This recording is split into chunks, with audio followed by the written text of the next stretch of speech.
El investigador italiano Flavio Ciuccani ha realizado un profundo análisis del caso Guadalupe. Ha llegado a la conclusión de que existe un estrecho vínculo entre el Evangelio de San Lucas y la Virgen de Guadalupe. La morenita se le aparece al tío de Juan Diego y lo cura, y le revela también a él su nombre, Guadalupe. Pero Guadalupe era un nombre muy conocido ya en España, en la región de Extremadura. Está ligado a otra aparición de la Virgen, que tiene raíces incluso en el periodo en el que Lucas el evangelista escribiera su evangelio.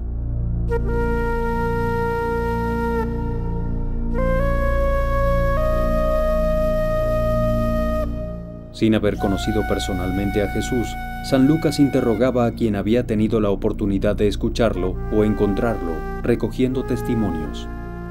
Un papel fundamental en la redacción de su evangelio fue el del apóstol San Pablo.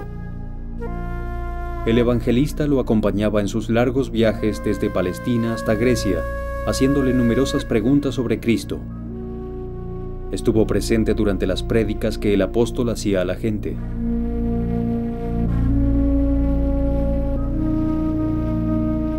Pero sobre todo, el Evangelio de San Lucas refiere fielmente los relatos de la verdadera protagonista de esta increíble historia, María.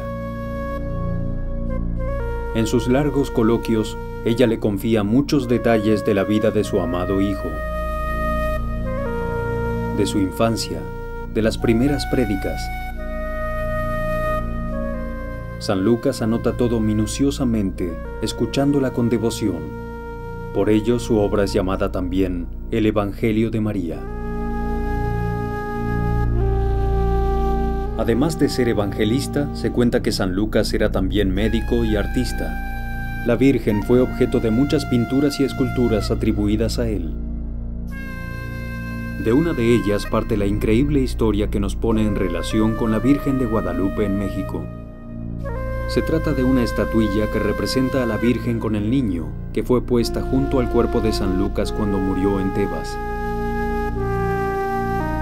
Pero ¿cómo llegó este objeto de Grecia hasta la región de la Extremadura, en España?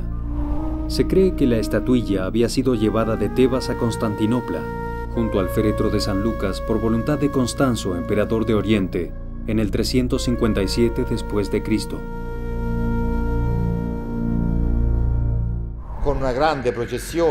Con una gran procesión, hicieron entrar el ataúd de Lucas en la iglesia, con toda la corte imperial, con, al frente de todos, el obispo de Constantinopla, macedonio, que tenía esta estatuilla con las manos en alto, mientras la procesión continuaba a través del altar central.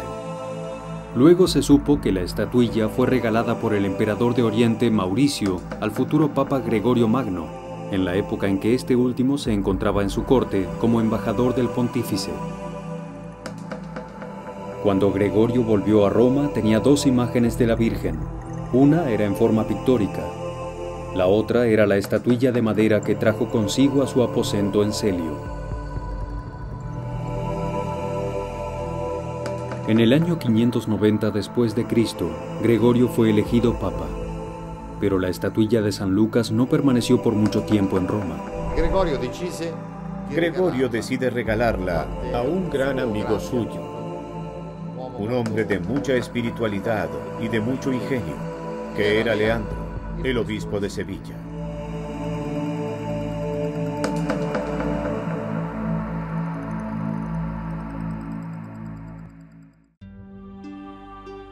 La estatuilla quedó sobre el altar mayor de la Catedral de Sevilla por casi un siglo, para luego desaparecer durante la invasión árabe de España. La tradición dice que fueron a buscarla algunos clérigos para ponerla a salvo.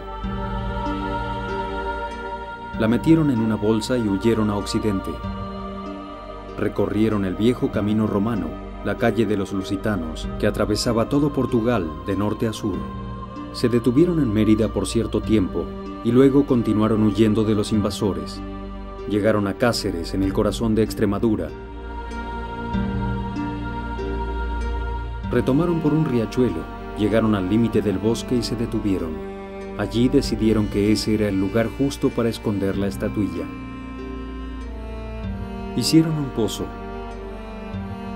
Sacaron la estatuilla de la bolsa, la miraron con devoción, sabiendo que nunca más la verían. Luego la volvieron a poner en la bolsa y la enterraron.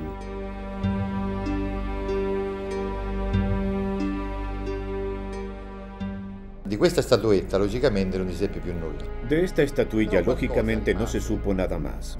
Pero algo quedó en las leyendas de los pueblos de aquella zona, de la gente de aquella zona. De hecho, se narraban extraños cuentos que las abuelas y abuelos contaron junto al fuego a los niños durante los inviernos. Se contaba justamente de un tesoro escondido en el bosque. Por 600 años se perdió la memoria de la estatuilla de San Lucas, hasta el verano de 1329.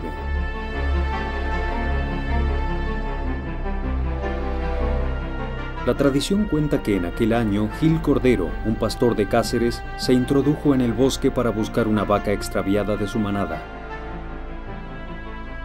Vagó sin descanso por 3 largos días, recorriendo los inaccesibles senderos de Extremadura. Gil ya había perdido las esperanzas de encontrar a su vaca.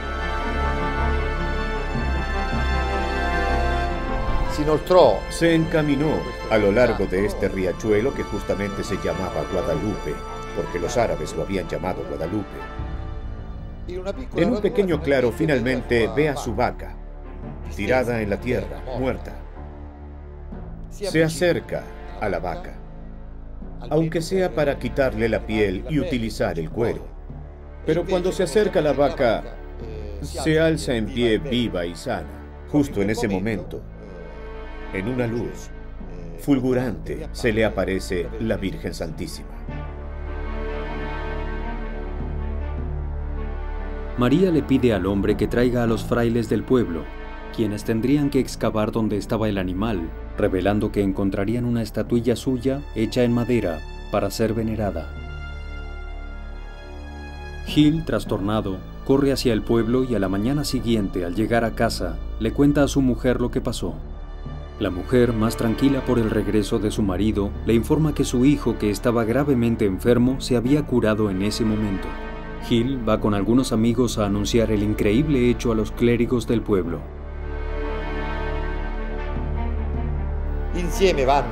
Van juntos a contarle a los curas lo que la Virgen le había dicho y subraya sobre todo una frase que la Virgen le dijo: que aquí sea construida una pequeña casa donde todos los pobres que llegarán deberán tener al menos una comida al día. Los curas van hacia la zona de la aparición, excavan y efectivamente encuentran la estatuilla de madera que Lucas había esculpido. Justo en aquel lugar, cercano al río Guadalupe, fue edificada una primera ermita, que pronto se convirtió en lugar de devoción y morada para los más pobres.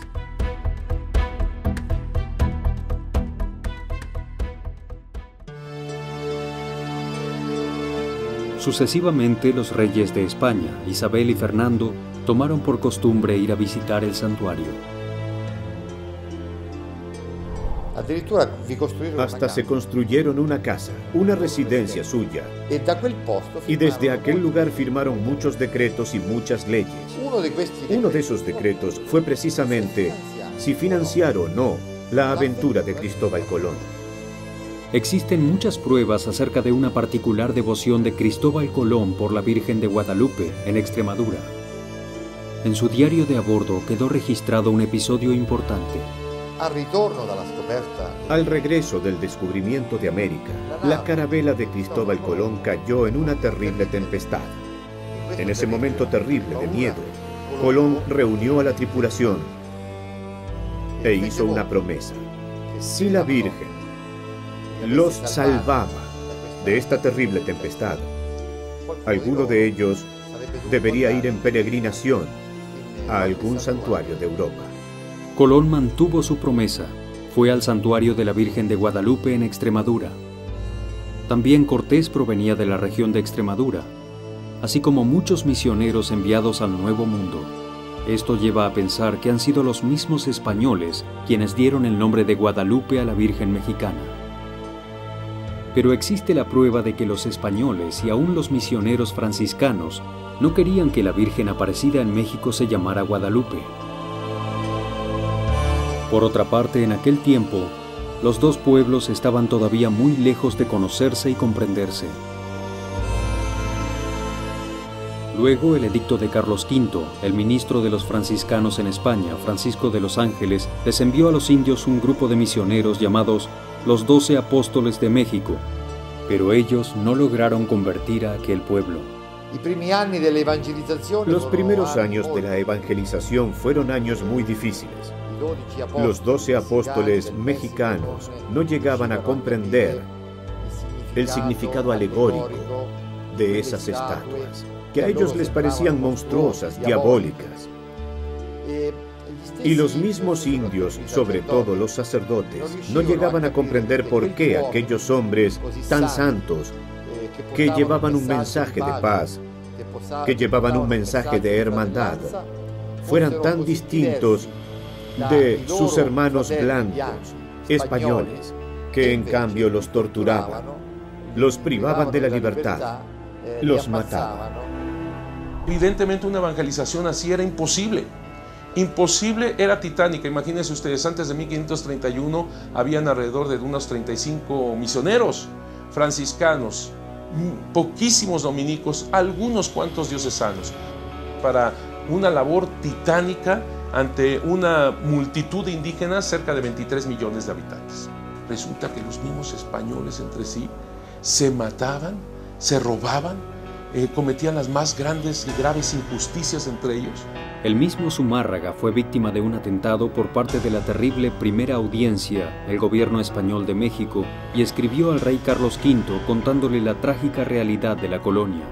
Esta referencia con el obispo es muy importante, para mí es la clave, y es el obispo español. Es decir, la Virgen de Guadalupe viene por los indígenas, que estaban en la tragedia de la conquista, de la enfermedad, de cómo su mundo se viene abajo. Viene por los españoles, que se estaban destruyendo entre sí y que estaban tratando hasta de matar a su propio obispo. Ella vino para resolver los problemas de todos, no solamente el pueblo indígena. Ella se dirige también a los españoles de aquel entonces y a los mestizos que ya están naciendo. En ella se hermanaron dos grandes pueblos, humanamente irreconciliables, con visiones distintas, diferentes, con cosmogonías distintas, concepción tan diversa de Dios, del hombre, de la naturaleza. Sin embargo, en María nos unimos, en María nos integramos. El alcance del mensaje que la Virgen de Guadalupe encarnó en su misma imagen fue enorme en América Latina. Guadalupe llegó para dar dignidad y protección a todos, personificando ella misma con sus rasgos mestizos el nacimiento de una nueva raza, fruto de unión e integración. He aquí por qué Guadalupe se ha convertido en el símbolo del pueblo mexicano, que nació de aquel encuentro inicialmente muy violento. Tiene ella una especie de futurismo, ¿no? Porque en ese entonces pues los primeros mestizos tienen que haber nacido a partir de 1521, ella se aparece en 1531. La imagen de la morenita es el único ejemplo de perfecta interculturización que se tenga en la historia, porque María logra llegar a los corazones de los indios, que comprendieron enseguida a través de su imagen que podían fiarse de ella, y a los corazones de los españoles que la reconocieron, comprendiendo la dignidad de los pueblos indígenas que ella vino a enseñar, representando los símbolos de aquella cultura. Todo esto tuvo un impacto increíble.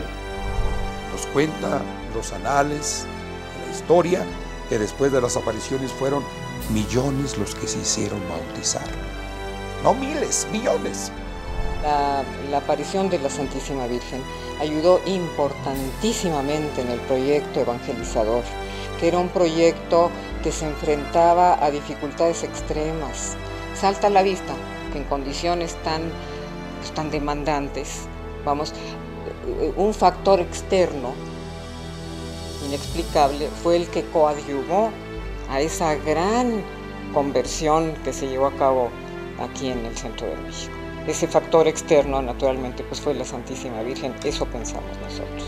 la imagen guadalupana parece ser que tiene lo que se llama el don de lenguas, esto es, le habla a cada quien en su propio idioma, a los científicos en ciencia, a los historiadores en historia, a los antropólogos en antropología, y también en el curso del tiempo. Podemos pensar que en el siglo XVI, en las apariciones, le habla a los indígenas a través de esa imagen que para ellos es como un códice.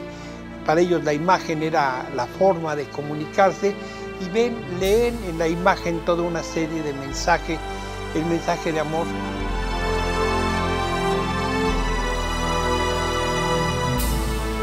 Es así que la tilma de un pobre indio, de características excepcionales, cambió la historia de los pueblos de América Latina.